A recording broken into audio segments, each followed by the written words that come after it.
Hi guys, মই এতিয়া বৰ্তমান উপস্থিত আছোঁ মানে আমাৰ ৰঙিয়া আৰু হাই স্কুলৰ নতুন ব্ৰিজখনত আৰু এতিয়া ব্ৰিজখনত চাইকেল চলাই যাই আছোঁ। বৰষুণ দি আছে কিনকিনা, কিন্তু বৰষুণ দিলেও এতিয়া ভাবিছিলি যাই আছোঁ। যদিও এটা কথা চিন্তা আছিল, মানে বৰষুণ দি থাকোঁতে যদি মস্ত দীঘল ব্ৰিজখনত মোটামুটি 1 কিলোমিটাৰমান হ'ব, এটা যদি বৰষুণ দিওঁ না, মোৰ ক'তো জিৰত ঠাই নাই, তলেদি কিন্তু কথা নাছিল। ক'ত ব্ৰিজৰ তলত দিলোঁ মানে চাইডত দোকান চোকান ৰৈ যাব লৈ যাওঁতে মানে কি এই ৰোৱাৰ ঠাই নাই, পূৰা মানে চাইকেল চলাই যাই আছোঁ আৰু মলা মলা হৈছে আকাশখন। বাৰু দিনা মই ৰঙিয়া চহৰখন দেখাই দিওঁ বাৰু পোনপটীয়াকৈ। ৰঙিয়া চহৰ এখন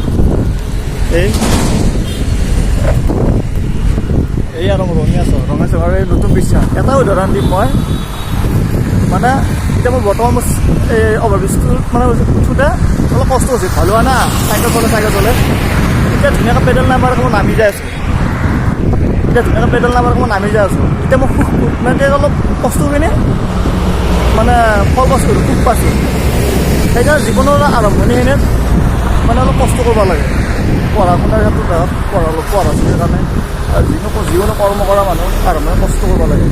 এতিয়া জীৱনৰ শেষত মানে কি আৰু ধৰ যেতিয়া মানে বিয়া বাৰু কৰে, অলপ বয়স হ'ব, তেতিয়া সুখ পায় আৰু ঘৰখন চলাৰ কাৰণে সুবিধা হয়। এনেকুৱা আৰু সেইকাৰণে আৰম্ভণি কষ্ট কৰিব লাগে। পিছত আৰু এতিয়া মই যাই আছোঁ বঢ়িয়াকৈ, কি মজা লাগিছে।